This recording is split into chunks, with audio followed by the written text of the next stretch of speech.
Blog Talk Radio. Boa noite, amigos. Estamos aqui começando novamente um Throat Speak. Nós temos uma infinidade aqui de e-mails interessantes, mas eu só queria pedir um favor aos remetentes, que quando me enviarem e-mails, não enviem e-mails compridos, longos, porque daí fica impossível lê-los no ar. São muito interessantes para mim, mas daí eu tenho que fazer algum resumo, uma coisa assim, e vocês perdem a oportunidade de falar ao público com, vamos dizer, as suas próprias palavras. Agora, essa semana me enviaram aqui uma série de coisas muitíssimo interessantes. A mais linda delas é esse caso desse espião italiano Marco Bernardini, que trabalhava para, vamos dizer, um esquema de espionagem a serviço da Telecom Itália. E este sujeito foi preso e fez um acordo lá com a polícia e contou tudo que sabia a respeito de um esquema de corrupção da Telecom Itália. Esse esquema de corrupção incluiu uma verba de 2 milhões de dólares que estava sendo usada no Brasil, tá certo? Porque a Telecom Itália estava disputando a Brasil Telecom com o grupo Opportunity, do banqueiro Daniel Dantas. Eu agora começo a entender por que o Daniel Dantas foi tão demonizado. Porque a Telecom Itália, se disputava a Brasil Telecom com ele, também quem estava disputando era o filho do Lula, o Lulinha. Tá certo? Então, para tirar esse homem do caminho, Daniel Dantas do caminho, fizeram o diabo contra ele, demonizaram o sujeito, o transformaram num verdadeiro monstro. E o detalhe interessante da história é que entre os envolvidos nesse esquema de corrupção estava o então chefe da ABIN, seu Mauro Marcelo. Ora, o caso é escabroso, mas vocês querem saber o que vai acontecer? Não vai acontecer absolutamente nada. Tá certo? Todos eles vão ser premiados pelo mal que fizeram, como sempre tem acontecido. Não vai haver investigação alguma. Outra coisa interessante é que o Francisco José Domingues me manda uma entrevista que saiu na Veja, que eu não havia percebido na Veja, não havia lido na Veja. Essa entrevista do Roberto Abdenur, que era o embaixador aqui nos Estados Unidos. É bom vocês saberem que o Roberto Abdenur tinha fama de ser um sujeito governista, ou pelo menos um homem muitíssimo bem comportado. Ele não tem nada de direitista, de antipetista, nem coisa nenhuma. O fato é o seguinte, ele saiu do cargo acusando o governo, primeiro, de fazer uma espécie de lavagem cerebral em todo o corpo diplomático. Ele diz que o governo promove uma uniformização ideológica dos diplomatas, uma coisa que diz ele não aconteceu nem mesmo no tempo da ditadura. No tempo da ditadura o governo naturalmente determinava os rumos da política externa e esperava que os diplomatas agissem em conformidade, mas não os doutrinava, não os forçava, vamos dizer, a alinhar-se pessoalmente com a política do governo. Desde que o sujeito representasse o Brasil de acordo com aquilo que tinha sido determinado, está tudo bem. Mas agora não, agora você tem que se enquadrar ideologicamente. E daí diz o Roberto Abdenur que os diplomatas brasileiros hoje em dia são promovidos de acordo com a sua afinidade política e ideológica e não por competência. Digo, isso é um escândalo monstruoso, porque é o próprio embaixador brasileiro nos Estados Unidos, aposentado, que está dizendo isso. O sujeito saiu do cargo por causa disso, ele simplesmente não aguentou. E diz que a situação entre ele e o ministro Celso Amorim foi ficando cada vez pior. E chegou uma hora, o nego não aguentou, foi embora. Mas isso tá assim mesmo, o Brasil inteiro está virando aqui a escolinha do MST. Se você não disser amém a toda esta porcariada petista, marxista, comunista, você tá roubado. Muito bem. Aqui tem uma outra carta, João Paulo Oque de Freitas. Prezado Olavo, sou professor de História do Ensino Médio do Colégio Suíço Brasileiro de Curitiba. Neste ano de 2007, ministrarei a disciplina Teoria do Conhecimento, que faz parte do Bacharelado Internacional, Organização Internacional Bacharelado. O programa da disciplina é amplo e não está predeterminado de forma rígida. Gostaria que o senhor indicasse algumas obras referentes à História, Filosofia e Teoria do Conhecimento. Ora, João Paulo, não dá para a gente fazer uma lista de livros aqui. Mas, para o meu gosto, o melhor livro de teoria do conhecimento que alguém já escreveu, chama-se a dialética do conhecimento, Dialectique de la Connaissance, escrito por André Marc, M-A-R-C. André Marc era um padre francês que foi, no meu entender, foi o maior dos pensadores neoescolásticos do século XX, infelizmente eclipsado dentro do conjunto do movimento por figuras muito menores, como aquele ridículo senhor Jacques Maritain, que aí no Brasil exerceu uma influência imensa. O André Marx pode dizer que praticamente só estudiosos e eruditos leram. Isso aí não é um autor para público em geral. Ele escreveu apenas 4 livros, mas esse livro Dialética do Conhecimento, que é em 2 volumes, para mim aquilo é uma verdadeira maravilha, porque ele vai cotejando todos os itens, todos os princípios da teoria do conhecimento escolástica, Santo Tomás de Aquino, com as abordagens mais modernas e científicas. E, olha, leia, não tem outra, não há muito o que dizer do livro, você tem que estudar mesmo. Não é um livro fácil de ler, não é um livro agradável para a leitura do público em geral, mas para quem é do ramo, é uma delícia. Então, a partir disso aí, ele vai te abrir, vamos dizer, uma infinidade de caminhos. Um outro livro que eu também considero indispensável para isso é o clássico do Bernard Lonergan, Insight. Insight pode querer dizer intuição, intelecção. Também é um livro bastante volumoso, né, que estuda o processo pelo qual você intelige alguma coisa. Esse aqui também considero indispensável. Então, eu acho que com esses dois você se vira. São 1000 páginas cada um. Você vai ter aí muito assunto para pensar durante bastante tempo. Muito bem. Vamos lá. Olha, aqui tem uma carta muito interessante do Felipe Cola, se discutindo o problema como ele leu ali ou leu no Jardim das Aflições, ou ouviu no meu aqueles depoimentos ao Yuri Vieira, o Garganta de Fogo, eu mencionar o problema, vamos dizer, da disputa entre a Igreja Católica e a maçonaria, vamos dizer, como um dos elementos formadores importantes da história mundial. Essa briga entre cristianismo e maçonaria seria, no meu entender, uma das linhas principais da sucessão histórica nos últimos 2 séculos, 2 ou mais até.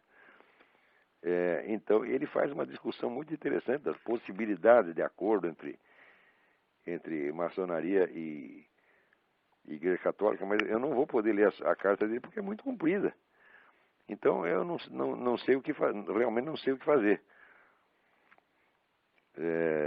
Eu vou responder isso por e-mail, mas não tenho tempo, eu teria que escrever 4, 5 laudas para isso, é impossível. E responder aqui no programa, eu teria que ler a carta inteira. Então, se for possível você me mandar uma versão resumida, eu agradeço. Muito bem, vamos ver o que mais. Também alguém me envia aqui esta matéria da Folha, que diz que os papéis da ditadura somem dos arquivos. Digo, a esta altura, né, o arquivo do Serviço Nacional de Informações, que está sob a guarda da União, sofreu uma limpeza na qual foram suprimidos os documentos que deviam constar nos arquivos federais. E muito bem, a esta altura, a quem interessa assumir isso aqui? Porque tudo quanto é, entre aspas, crime da ditadura já foi alardeado, usado, abusado e transformado em dinheiro. Todo mundo sabe disso, né? Os crimes reais e imaginários. Então, essa altura, a quem interessa assumir isso dessa coisa? É para essa própria cambada esquerdista, né? Quer dizer, porque a parte deles jamais foi revelada, né? Parece que o arquivo é sempre... Todos os documentos que aparecem são sempre contra o mesmo lado. E agora o pessoal militar está dizendo, não, nós queremos que abra os arquivos, sim, mas que abra para os dois lados, né? Com tudo. Então, como isso não convém, já assumiu a papelada toda. Aliás, nunca esperei outra coisa também. Aqui nos Estados Unidos, aquele negócio da comunidade norte-americana que fundiria o México, o Canadá e os Estados Unidos, está já num processo avançadíssimo, tá certo, de implementação. Agora estamos começando a discutir também, né, já que vai abrir as fronteiras, que tem uma unidade territorial, deveria ter também uma unidade monetária. Aliás, eu nem sei como eles não tiveram a ideia de começar justamente por aí, como começaram na Europa, onde fizeram o euro. Agora aqui estão já discutindo uma moeda que chamaria o Amero, né, que seria a moeda única para esses três países. E no fim vão ter que terminar com a moeda mundial. Né, o Robert Mundell, que foi Prêmio Nobel de Economia, né, ele já confessa que o objetivo do CFR, do Council of Foreign Relations, é exatamente esse. Diz ele, uma economia global requer uma moeda global. Né? E a moeda melhor, moeda excelente, não seria da norte-americana, mas a moeda do mundo. Né? Então como é que ia chamar essa porcaria? O Mundero. Né? Tem o euro, o Amero, o Mundero, ou Globero, sei lá como é que vai chamar essa porcaria. Mas se vocês veem que tudo isso é muito grave, porque todo o processo de implantação dessa coisa não passa pela discussão pública. Isso aí é decidido, vamos dizer, em pequenas comissões técnicas, e do dia para a noite aparece, vamos dizer, implantado e como lei vigente. Né? E ninguém tem a chance de dizer não. Quando você diz não, é tarde, porque a coisa já tá implantada. Vocês viram que já aparece uma ideia, já aparece uma sugestão na mídia, como se fosse apenas, vamos dizer, uma ideia para ser discutida. Por exemplo, a eutanásia. Vamos legalizar a eutanásia. Quando aparece a ideia, 6 meses depois a eutanásia não apenas está legalizada, mas a oposição à eutanásia é perseguida e criminalizada. Você vê que a ONU já faz pressão em cima de vários países. Eu ouvi, essa semana estava pressionando Portugal, porque não tinha legalizado a eutanásia. Então, daqui a pouco você não legalizar a eutanásia, você ser contra a eutanásia, isso era crime. Do mesmo modo, o aborto, o casamento gay, etc, etc. Quer dizer, a população mal começou a receber informação e mal começou a desenvolver alguma opinião a respeito, a desenvolver alguma preferência, e repentinamente aquela coisa não apenas é obrigatória, mas o seu contrário se torna crime. Quer dizer, esse é o processo, vamos dizer, legislativo mais tirânico que já existiu na história do mundo, porque não dá tempo de você discutir, você nem sabe de onde apareceu a ideia, e não dá tempo nem de saber que ela já é lei. Quer dizer, antes de você saber que a coisa já é obrigatória, você já está indo para a cadeia porque você é contra. Você vê aqui recentemente a Nicarágua. A Nicarágua está o pessoal da ONU já se mobilizando para processar o governo da Nicarágua por atentado contra os direitos humanos por ser contra o aborto. Quer dizer, você ser contra o aborto é um crime contra os direitos humanos. Do mesmo modo, casamento gay. Você falou contra, você vai para a cadeia. Já tem muita gente indo para a cadeia por causa disso. Na Europa e até em alguns estados americanos também acontece. Quer dizer, aqui varia porque a legislação é muito diferente de estado para estado. Mas tem alguns estados americanos que você não pode abrir a boca contra o movimento gay, porque já é considerado um direito humano, né? O casamento gay é um direito humano já proclamado e em pleno vigor, então você não pode ser contra.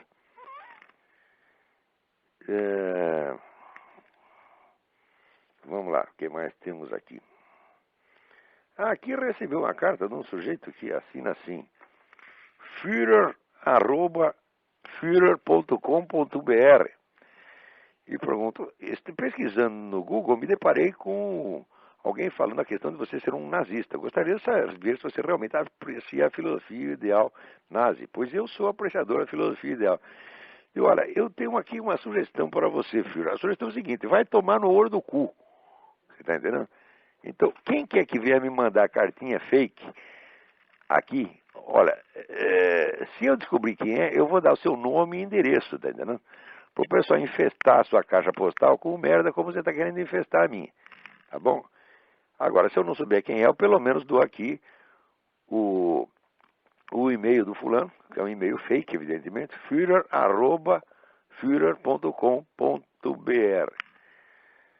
Ai. Então, aqui, Kelmer Casotti me escreve: muito me chocou há uma semana atrás quando ouvi um pastor falando num programa de rádio que o ponto máximo da evolução do cristianismo seria o perfeito comunismo. E daí ele pergunta aqui: o que de fato é comum às duas doutrinas, cristianismo e comunismo? Cristo era comunista, precisa ser cristão comunista ou comunista cristão? Bom, algumas semanas atrás eu já expliquei a origem de todos esses movimentos, expliquei no artigo do Diário do Comércio a origem de todos esses movimentos ideológicos modernos. Eles se originam, tá certo, dentro da igreja, tá certo, mas se originam de um movimento evidentemente herético. Esse movimento começa a aparecer, vamos dizer, entre os séculos, se desenvolve sobretudo entre os séculos XIII e os séculos XVI, são chamados movimentos revolucionários messiânicos, que visavam que a meia dúzia de monges, teólogos, etc., que desesperados com a confusão que havia na época, a confusão causada sobretudo pelo surgimento dos estados nacionais, na medida que cada nação começou a ter ambições imperiais por sua conta, aquilo quebrou a unidade do Império Medieval e criou uma bagunça geral. Dentro dessa bagunça, evidentemente, surge a corrupção, ateísmo, banditismo, etc. Então, meia dúzia de monges, desesperados com isso, decidiram criar uma espécie de nova ordem mundial. Aliás, usaram esse termo foi inventado por João Amos Comênios, que é um educador da época, um cara importante na evolução da pedagogia, mas que também foi um teórico político da mais alta importância, que é inventor da expressão novus ordo seclorum, que seria, então, vamos dizer, a nova ordem mundial cristã. Quer dizer, os caras iam implantar o reino do Cristo na Terra a ferro e fogo.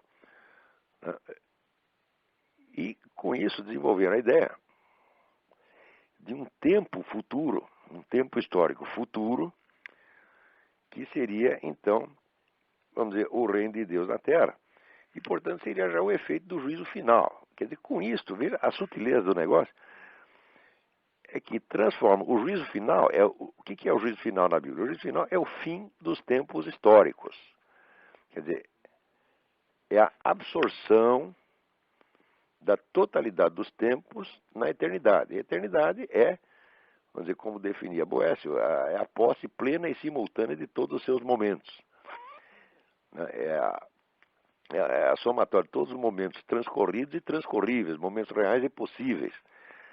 Tá certo? Agora, na Bíblia, o juízo final se dá precisamente na eternidade, quer dizer, dentro do esgotamento do tempo histórico, o tempo é absorvido, então, na eternidade, e vamos dizer, os atos, né, e acontecimentos transcorridos no tempo são, então, rebatidos, né, no plano da eternidade.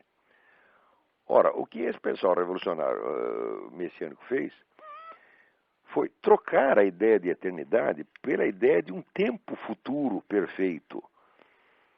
Note bem que, na perspectiva da Bíblia, o sentido da história aparece somente na eternidade. Quer dizer, a história é um transcurso de acontecimento, um transcurso mais ou menos anárquico, mas, visto, rebatido no plano da eternidade, esse transcurso histórico ele adquire uma forma total. E como ele adquire uma forma total, justamente porque acabou, né? Quer dizer, quando acaba o tempo, então, tudo que transcorreu dentro dele deixa de ser um fluxo e adquire uma figura. Quer dizer, mais ou menos como uma partitura de música, né? A música transcorre no tempo, mas na partitura todas as notas estão ali ao mesmo tempo. Então, nessa passagem, quer dizer, do transcurso temporal para a eternidade, a história humana total adquire uma figura e pode, portanto, ser julgada. Esses fulanos não entenderam bem isso e fizeram do juízo final um momento futuro do tempo a ser alcançado mediante a ação humana. Quer dizer, pela nossa ação, nós vamos acabar aqui com a bagunça terrestre e instaurar o reino final do Cristo, que durará eternamente. Então, esse momento futuro, né, qualquer momento futuro, você sabe perfeitamente que quando ele chegar, ele não vai ser mais futuro, ele vai ser apenas mais um momento do tempo. Né? Então, o que esses camaradas fizeram foi atribuir a um momento do tempo futuro o prestígio, o valor e a autoridade da eternidade. O que é um erro, simples erro lógico, mas um erro lógico monstruoso. Nenhum momento futuro pode ser um momento eterno. Qualquer momento futuro, quando ele chegar, ele vai passar como todos os momentos. Né? E a coisa mais característica de viver dentro do tempo histórico, como nós vivemos, é de que ninguém conhece o movimento da história na sua totalidade. Você só conhece um pedaço da parte que já transcorreu e você é capaz um pouco de conjecturar o futuro. Então, na medida em que fizeram isso, eles inverteram radicalmente o sentido do juízo final bíblico. Tá certo? Então, em vez do juízo final ser uma passagem à eternidade, ele é um momento do futuro a ser alcançado mediante a construção de uma sociedade perfeita. Isso é a maior perversão que pode existir da doutrina cristã. Porque primeiro atribui a esses mesmos monges e reformadores o papel de Deus, que é de fazer o juízo final. Segundo, ele inverte as relações entre tempo e eternidade, atribuindo a um momento do tempo o prestígio e o valor da eternidade. Então, isso aqui não é uma doutrina cristã, isso é uma doutrina anticristã, tá certo? Que aparece numa certa época e adquire, por força, vamos dizer, da ação política, um poder extraordinário. Essa é a origem de todas as ideologias revolucionárias modernas. Ou seja, a característica das ideologias revolucionárias é desejar alcançar esse momento de perfeição, né, da sociedade, através da construção de uma sociedade ideal, uma sociedade perfeita. Seria alcançar dentro do tempo, mas ao mesmo tempo seria a história, o momento eterno, seria o fim dos tempos, ou o fim da história, como depois disse textualmente o próprio Karl Marx. Confundir isso com o cristianismo foi exatamente o que esses monges fizeram, esses malucos dos séculos XIII e XVI. Isto foi onde a maior perversão que já houve dentro do cristianismo. Isso é uma traição interna, isso é destruição do cristianismo, e não só isso é destruição do cristianismo, isso é destruição da inteligência humana. Porque se você não tem uma visão correta da estrutura do tempo, você está fora da realidade. Você está vivendo, vamos dizer, num tempo hipotético, numa estrutura hipotética, destinada a culminar num momento que magicamente não vai passar mais. Tá certo? Tem até o famoso, né, poema do Goethe sobre o momento supremo, quer dizer, aquele momento que é tão bonito que ele diz, não passe mais, fique aí, fique parado no ar. Né? Mais ou menos no poema do Manuel Bandeira, que ele fala do quarto em que ele morava, no apartamento, que ele dizia que iam derrubar o prédio, mas que o quarto dele ia ficar eternamente intacto, suspenso no ar. Então esse momento perpétuo é mais ou menos que nem o apartamento perpétuo do Manuel Bandeira. É uma impossibilidade pura e simples. É uma mera figura de linguagem. Acontece que desde essa época, toda essa intelectualidade ativista, ela está pensando, tudo que ela raciocina é dentro dessa estrutura falsa de tempo. Então, é por isso que dentro dessa inversão, quando você inverte de eternidade e tempo, você inverte tudo mais. Tá certo? Inclusive, você inverte o bem e o mal. Isso é impossível, como você está conferindo ao tempo o valor da eternidade. Então, a inversão lógica é total. E não é só inversão lógica, é inversão de percepção. E se você pode perceber um simples momento do fluxo temporal como se fosse uma eternidade, tá certo? Então, todo o esquema de percepção dele está alterado. E daí que esse pessoal não chega a confundir, vamos dizer, o bem com o mal. Esta inversão, ela aparece em tudo. Como, por exemplo, esta semana, tinha uma entrevista deste professor da Unicamp, esse cretino chamado João Carlos Quartim de Moraes, que é um sujeito que ele fundou na Unicamp um núcleo de estudos marxistas, né, transformando a Unicamp numa escolinha do MST. Na época que fundaram isso, eu sugeri, né, escrevi à Unicamp dizendo, por que vocês não fundam também um núcleo de estudos antimarxistas? Seria até mais interessante, porque todos os filósofos que interessam no século XX são antimarxistas. Então, um núcleo de estudos antimarxistas forneceria um material de estudo muito mais valioso para a meninada, né? É claro que eles não me responderam. Mas esse seu João Carlos Quartim de Moraes, ele está dizendo que se a esquerda atual ela não pode, vamos dizer, tentar obter o apoio, a simpatia dos militares atuais à custa de esquecer, diz ele, os nossos mortos. Né? Então, ora, falando de nossos mortos, é bonito, muito bonito esse negócio, porque este seu João Carlos era um dos membros daquele comitê de justiça autonomeado que condenou à morte um capitão americano que morava no Brasil, chamado Capitão Chandler. E o assassinaram na porta de casa, na frente do filho e da mulher. Né? Então, ele era um comitê de 3 filhos da puta, tá certo? Que condenaram à morte um sujeito que não tinha absolutamente nada a ver com a disputa política brasileira. Eles inventaram toda uma história, toda uma mitologia de que o sujeito era um agente perigosíssimo que estava aí ensinando técnicas de tortura, o que é um absurdo total. Tá? O sujeito estava apenas fazendo um estágio, estudando no Brasil. Quer dizer, um cara que confiou na hospitalidade brasileira, foi aí para estudar, e de repente é crivado de bala na porta de casa. Isso é obra de seu Quartinho de Moraes. Esse seu Quartinho de Moraes é um assassino. Tá certo? E ser um assassino político a favor do lado politicamente correto, vamos dizer, é a mais alta glória curricular para um universitário brasileiro. E por isso mesmo ele tem a sua importância na Unicamp. Então, quer dizer, um assassino que fica chorando dos nossos mortos e trata o morto do outro lado como se fosse, vamos dizer, um detrito numa lixeira, é evidentemente um sujeito que tem uma vamos dizer, consciência moral completamente torta, distorcida, doente, tá certo? É um sociopata, obviamente, tá certo? E justamente por ser um sociopata, adquire uma importância, vamos dizer, um prestígio universitário fora do comum. Então, é o negro que chora os nossos mortos. Os seus mortos que se danem, os seus mortos são lixo. Quer dizer que, veja, a condição humana, salvo engano, é uma condição biológica da qual todos nós participamos.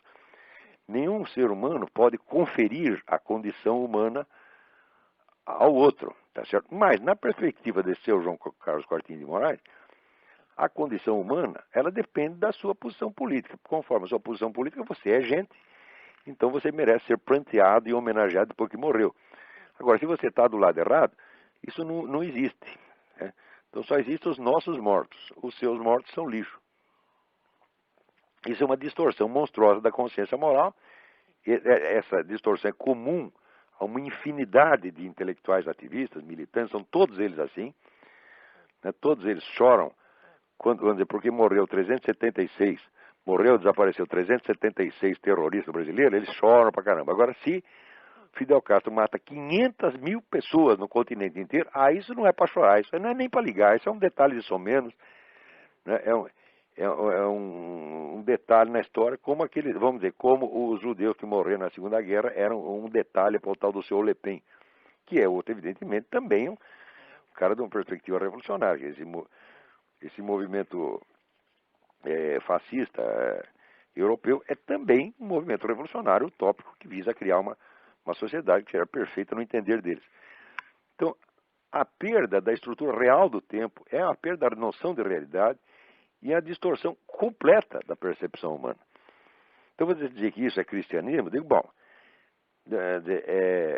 é cristianismo no sentido que uma nota falsa de $100 é uma nota de $100. Não deixa de estar escrito $100, ela imita, né? Só que ela não vale $100, não vale nada. Então, do mesmo modo, esse pretenso cristianismo socialista, quem quer que fale isso com o socialismo cristão, você pode ter certeza que um é um idiota completo, um é um sociopata como esse seu Quartinho de Moraes. Muito bem. Vamos ver aqui. Que Arthur Hens. Quem escreve é Arthur Hens de Fortaleza. Ontem eu estava assistindo o canal de televisão Fox News quando vi uma notícia que achei interessante comentar. A notícia tratava da questão de enquadrar a obesidade infantil no rol dos abusos de criança. É isto mesmo, é o Fat Police. Né? Você tome cuidado, porque daqui a algum tempo, se o seu filho for gordo, você vai para a cana. Tá certo? Eu mesmo comentei num artigo umas semanas atrás, da lista de produtos que na Inglaterra já é proibido anunciar na televisão, como por exemplo ketchup, mostarda, né, e uma série de bolinhos, alguns refrigerantes, etc, etc. Tudo isso já está sendo criminalizado, como os cigarros já foram criminalizados. Agora, ao mesmo tempo, você veja que coisa interessantíssima. A ascensão dos democratas aqui ao Congresso americano, a vitória dos democratas nas eleições para o Congresso, trouxe para o Congresso um tal deputado, seu Kucinich, esqueci o primeiro nome dele, que é o grande apóstolo da liberação da maconha. De maneira que a liberação da maconha já entrará, né, em linha de discussão para os próximos anos. E pode ter certeza que daqui a alguns anos quem for contra a maconha será um criminoso. Agora, se você fumar um cigarro na rua ou der um sanduíche com ketchup para o seu filho, você vai para a cana. Não se espantem de que todas estas novos regulamentos e novas leis que estão aparecendo junto dentro do contexto, né, desse projeto globalista, Nova Ordem Mundial, todos eles têm um aspecto psicótico, tá certo? E, evidentemente, grotesco. Então, isso se deve exatamente ao que eu estava falando agora. Quer dizer, todo o movimento revolucionário moderno, ele se baseia numa perda da noção de realidade, uma destruição da estrutura do tempo e, portanto, a destruição da percepção da realidade. Então, não é de estranhar que apareçam, vamos dizer, leis aberrantes uma atrás das outras. Agora, o terrível é que as pessoas que não compartilham dessa doença da percepção, dessa perda da percepção da realidade, vão ter que viver dentro da realidade inventada por esses psicóticos. E nós vamos ter que declarar que todas essas loucuras que inventaram são tudo realidade. Quer dizer, o sujeito vai dizer para nós assim, olha, 2 mais 2 é 5. E você vai ter que repetir, é 5, sim senhor. Você está entendendo? Né? Os rios correm para trás. Você vai dizer, os rios correm para trás. Os urubus voam de costas. E você vai ter que repetir tudo isso, dizer sim senhor, é verdade. E se você disser o contrário, você será não apenas um criminoso, como você também será um desajustado social. Né? Quer dizer, é muito difícil você se ajustar dentro do mundo psicótico, né, como esse. Mas eles é isso realmente que eles estão obrigando, né, a fazer. Então é esse mais ou menos o mundo em que vocês vão ter que viver no futuro. Então me dê um momentinho que eu vou procurar aqui mais um e-mail aqui.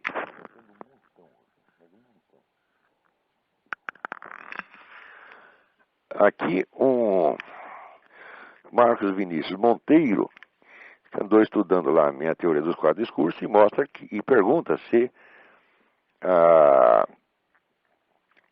existe realmente uma analogia entre os 4 discursos, o discurso poético, retórico, dialético e lógico, uma analogia entre os 4 discursos e os 4 elementos, tá, como compreendido na cosmologia antiga e medieval. Existe sim, quer dizer, isso não é apenas uma analogia, uma curiosidade.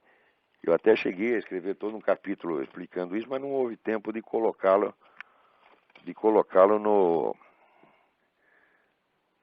no livro que eu escrevi sobre Aristóteles. Talvez numa segunda edição eu possa aumentar com esse capítulo. Espero que sim. Agora aqui o Márcio Humberto Bragalha me escreve aqui. Inicialmente agradeço a iniciativa do Talk Show, está excelente, muito obrigado. Sou juiz de Santa Catarina, leitor assíduo do seu site desde 1999. E ele faz aqui um comentário sobre as tareas dos conceitos jurídicos indeterminados, que eu mencionei no último programa. Diz ele, essas indeterminações, as expressões sem significado constante, se empilham umas sobre as outras no ordenamento jurídico brasileiro. Muitas vezes, quando preciso sentenciar, aplicando a lei ao caso concreto, me deparo com indeterminações das mais vagas, das mais abstratas, que, propositado involuntariamente, oferece ao intérprete de algo que deveria ser ao máximo possível, objetivo e previsível, um nível altíssimo de subjetividade. Em resumo, dá para decidir do jeito que quer. Bom, a ideia é exatamente essa, quer dizer, quanto mais Eu já expliquei, conceito indeterminado não existe. O que existe é termo com significação indeterminada. Porque isso é uma coisa, é um conceito. Conceitualizar é determinar, né? Conceito vem do latim conceptio, quer dizer, con quer dizer junto e cepio quer dizer pegar, agarrar. E então, o que significa o conceito vamos dizer, uma estrutura verbal que lhe permite, ao mesmo tempo, vamos dizer, agarrar uma ideia que está dentro da sua mente e você agarrar também o objeto, a referência objetiva dele, né, no mundo, no mundo exterior, no mundo objetivo. Então, falar em conceito indeterminado é quadrado redondo. É pior que o quadrado redondo, na verdade, né? Porque seria o quadrado não quadrado. Mas na hora que inventaram esse negócio, quer dizer, onde a própria expressão já é errada, e a ideia mais ainda, inventaram de propósito, para tornar, vamos dizer, toda a lei um conjunto de mecanismos que estejam à mercê das pressões políticas e das decisões arbitrárias dos grupos de poder, mas que elas possam, vamos dizer, fazer da lei o que elas quiserem. Isso aí é uma das muitas técnicas de guerra cultural. Isso é inspiração longínqua disso é o próprio Antônio Gramsci, onde você vai derrubar todo o edifício das leis sem mudar lei nenhuma, você simplesmente esvazia ela de conteúdo, daqui a pouco você põe um conteúdo inverso. Assim, tudo que era proibido se torna obrigatório, tudo que era obrigatório se torna proibido, sem que você precise mudar a letra de uma única lei. É para isso que serve essa ideia idiota dos conceitos indeterminados, né? Analisando o problema, tenho considerado a hipótese de que a forma de redação das normas jurídicas positivas é propositadamente assim adotada como instrumento revolucionário adicional. Já que percebo não apenas a maioria dos políticos, mas também a boa parte dos magistrados é de esquerda. Você tem toda a razão, Márcio Humberto. É exatamente isso que acontece. Quer dizer, tudo isso aí é instrumento de empulhação a serviço de um esquema de poder político. Vamos ver se tem alguém aí. Tem alguém na... Ah, bom, não temos ninguém na fila para falar.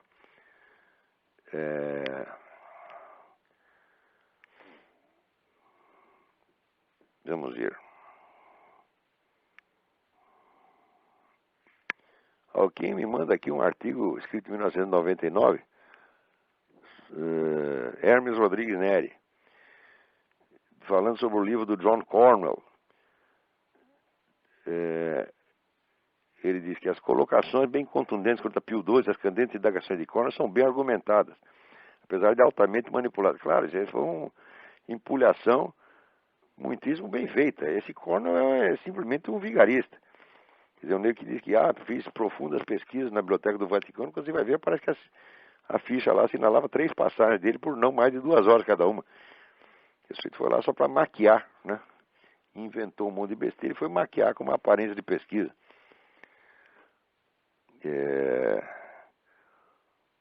Vamos ver. Muito bem, o que mais que nós temos aqui?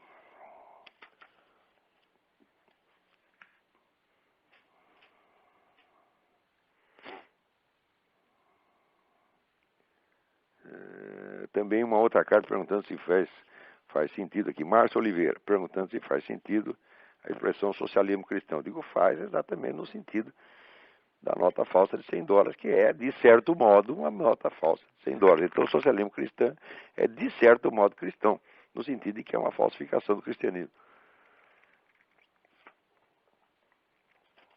Agora está aqui um outro pergunta. Vamos lá. Leonardo. Estou cada dia mais interessado sobre os movimentos tradicionalistas. No entanto, já posso citar algumas besteiras ainda pregadas por esses arautos da pureza católica.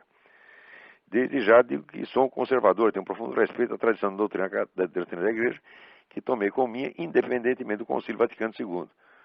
Mas como não aceitar o ecumenismo, a união entre os cristãos para um diálogo e entendimento, buscando o que mais une que o desune? Bom, aí é o seguinte, de fato eu vejo que muitos desses grupos tradicionalistas, eles têm, até por uma questão reativa, quer dizer, até pelo escândalo que sofreram durante o Concílio Vaticano II, eles às vezes se apegam a uma noção um pouco tacanha, tá certo? Do que seja a doutrina, e vamos dizer, ficam imbuídos no sacrossanto horror, por exemplo, ao protestantismo, a Igreja Ortodoxa, etc, etc. É claro que estão, vamos dizer, errados nisso, tá certo? Mas eu acho que o valor que tem esses grupos, na verdade chamar esse grupo de tradicionalista é errado. Tradicionalismo é mais um termo geral que se aplica, vamos dizer, aos discípulos de René Guénon, Fritjof Schuon, etc, etc. Esse outro grupo especificamente católico, mais certo seria chamá-lo de católico pré-conciliar, uma coisa assim. Note bem que o grupo ligado ao Monsenhor Lefebvre, né, eu conheci algumas dessas pessoas, tenho o máximo respeito por elas, eu não posso acompanhá-las em todos os seus julgamentos, mas eu acho que essas pessoas eram o que havia de melhor na Igreja Católica e justamente esses foram jogados fora. Né? Não sei se você sabe, mas esse pessoal, por exemplo, da teologia da libertação, que é o pessoal que propunha a inversão do cristianismo, nenhum foi jamais excomungado, no máximo. Se pediu lá ao Leonardo Boff, então, o que eles chamam de silêncio obsequioso, quer dizer, você fica quietinho durante um tempo, depois você volta a falar aquela besteirada toda. Né? O silêncio obsequioso foi exatamente o que se pediu ao Galileu. Você fica quieto durante 3 meses, depois volta a falar tudo do mesmo jeito. Agora, o pessoal conservador, pré-conciliar, esses foram excomungados mesmo. O Dom Castro Maia foi excomungado, o Marcelo Lefebvre foi excomungado. Mas isso foi excomungado por quem? Foi excomungado por gente que já estava auto-excomungada pelo Pacto de Metz. Então essa excomunhão não vale absolutamente nada. Então, no Rio de Janeiro havia um grupo tradicionalista criado, tradicionalista conservador, pré-conciliar, criado pelo Gustavo Corsão. E depois que foi continuado por um amigo meu, o Dr. Júlio Fleischmann. O Dr. Júlio Fleischmann era um judeu que se converteu ao catolicismo por influência do seu amigo Gustavo Corsão, e que quando morreu o Corsão, ele que ficou com, vamos dizer, com o encargo de continuar a liderança desse grupo pré-conciliar. O Dr. Júlio foi uma das melhores pessoas que eu conheci na minha vida, tá certo? Era um homem de uma honestidade e de uma coragem, de uma sinceridade a toda prova, tá certo? Um homem, vamos dizer, fiel não só à igreja que ele escolheu, como também à memória do seu mestre Gustavo Corsão. E agora só agora fiquei sabendo que o Dr. Júlio morreu recentemente. Ora, não precisava concordar com todas as ideias e interpretações que o Dr. Júlio fazia sobre todos os itens da disputa da disputa eclesiástica. Mas eu sei o seguinte, eu sei que qualquer coisa que se dissesse contra esse grupo era mentira. Porque era as pessoas mais honestas que tinha no Rio de Janeiro. E, no entanto, a Arquidiocese do Rio, na época, fez o diabo com essa gente, quer dizer, perseguiu, mentiu, oprimiu. O Dr. Júlio conta isso no seu livro de memórias, que se chama A Crise é de Fé e é Grave, que foi editado pela editora Permanência. Vocês podem ter notícia disso através do site, eu não lembro se é permanência.com.br ou permanência.org, mas é um dos dois. Dei uma olhada nisso. Então, eu tomei por norma o seguinte, eu não discuto doutrina com esse pessoal tradicionalista. Quer dizer, eu não o sigo, mas eu não admito que ninguém fale mal deles, tá entendendo? Porque a pessoa tem para falar, isso aí eu critico, até alguma autoridade moral tem que ter. Tá certo? E eu não conheço dentro da Igreja Católica quem tenha mais autoridade moral do que essa gente, tá certo? Que, vamos dizer, pagou, que sofreu pela sua fé, que viveu num espírito de sacrifício e de fidelidade à Igreja milenar. A gente tem que aprender vamos dizer, a respeitar os valores efetivos, tá entendendo? E também, veja, eu não vou ficar discutindo detalhes doutrinais com um grupo minoritário que está perseguido e oprimido. Então, isso eu não faço. Tá certo? O dia que este grupo tiver, vamos dizer, reconquistado o seu lugar, um lugar que merece dentro da igreja, merece muito mais do que esse pessoal que está na alta hierarquia hoje, o dia que eles tiverem sua liberdade, sua segurança, tá certo? E seus direitos assegurados, talvez eu possa discutir com eles, mas até lá não. Então, parece que há uma pessoa na linha aí, vamos ver quem é. Alô? Alô? Alô? Sim, quem está na linha? É João Paulo aqui de Santos. Oi, tudo bem? Tudo bom. Olavo, lendo o seu site, algumas coisas que você escreve no jornal e também alguns sites da internet, às vezes eu fico na dúvida. E tem pessoas que acham que, na verdade, o grande perigo, vamos colocar entre aspas, que a sociedade ocidental enfrenta hoje seria o radicalismo islâmico. Mas tem gente que acha que não, que na verdade continua sendo a Rússia e a China. Eu queria saber o que você acha, qual é o papel da Rússia hoje e como é que você vê essa questão? Bom, você precisa ver o seguinte, existem vários planos de dominação mundial que estão ou concorrendo ou colaborando no mundo atual. O velho plano, vamos dizer, comunista, ele continua aí, quer dizer, o risco que a Rússia e a China ofereciam, ele continua presente. Mas ele está concorrendo, vamos dizer, com o esquema globalista desse pessoal, vamos dizer, milionários, Rockefeller e Morgan, etc., que são os inventores, vamos dizer, do globalismo neossocialista, que seria o globalismo dos organismos mundiais, né, como ONU, Unesco, etc., etc. E você tem, em terceiro, vamos dizer, o projeto islâmico, que também, vamos dizer, é explicitamente votado a dominar o mundo. Não tem sentido você perguntar qual desses é o mais perigoso, tá certo? Porque o perigoso é a concorrência entre eles. Quer dizer, quer eles concorram, quer colaborem, são planos de dominação mundial. Veja, existir um plano de dominação mundial já é um absurdo.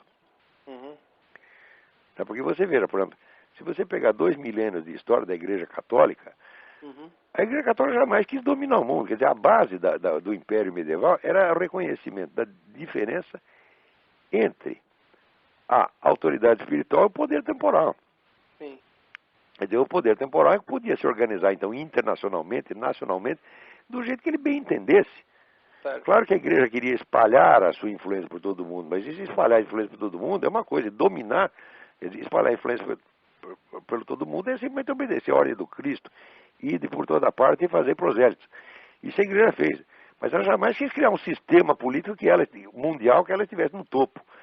E hoje em dia, ter um esquema de dominação mundial parece que é vamos dizer, uma banalidade, todo mundo quer. Daqui a pouco eu vou inventar o meu plano de dominação mundial também. E como é que você vê o Vladimir Putin e o futuro da Rússia? Olha, eu acho que qualquer país tenha passado pelo comunismo, eu acho que não se recupera mais. Eu acho que a Rússia hoje é uma extensão da máfia. Eles falam governo russo e máfia russa é exatamente a mesma coisa. Eu sugiro que você leia o livro da Claire Sterling, que era uma repórter do Seleções do Reader's Digest, uma excelente repórter, que foi a mulher que descobriu a trama da KGB para assassinar o Papa. Ela escreveu esse livro chamado Thieves' World, o mundo dos ladrões, em que ela mostra, vamos dizer que já na primeira metade da década de 90, vamos dizer, as várias máfias locais no mundo, máfia italiana, máfia chinesa, etc., já tinham sido todas unificadas sob o comando da máfia russa. Certo. Então, a partir desse momento, acabou as guerras de máfia, não sei se você percebeu. Certo. Não tem mais guerra de máfia, agora é tudo irmãozinho. E quem manda, vamos dizer, é a máfia russa. Isso é o próprio governo russo, porque era o esquema da própria KGB. Ou seja, a economia soviética, ela se constituía assim, de metade de economia estatal e metade de economia capitalista subterrânea, subjugada, vamos dizer, controlada controlada ilegalmente, controlada pelo terror, tá certo?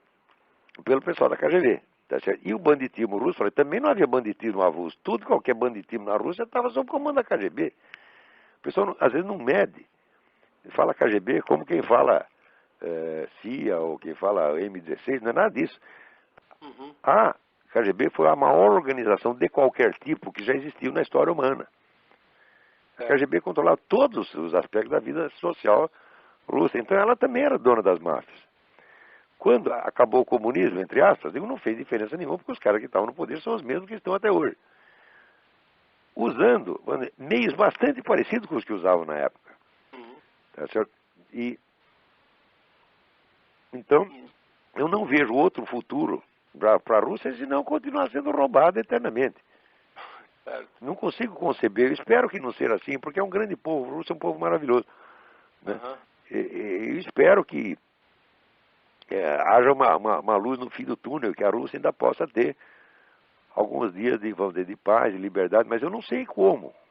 Deus talvez saiba, mas eu não sei. Tá joia. Tá bom? Tá bom, muito obrigado. Obrigado eu. Tem mais alguém na linha aí? Então, vamos encerrando o programa que já Já completamos o nosso tempo. Muito obrigado a todos e até a semana que vem.